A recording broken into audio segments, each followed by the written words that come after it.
मटण टाकून घेतलंय, आता हलवून घेते.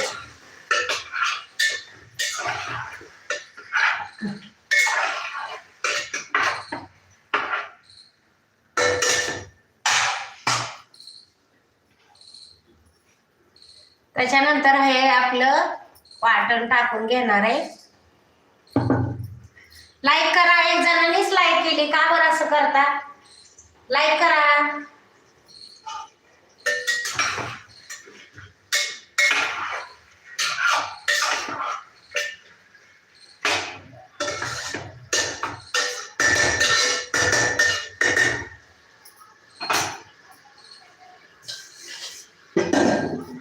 थोडस मटण म्हणलं ना, त्याला हळद मीठ लावलं ना की त्याला त्याच्या अंगचं पाणी सुटतं. त्याच्या अंगचं पाणी सुटल्यानंतर आपण मग जरा परतून घेऊया आणि मग वाटण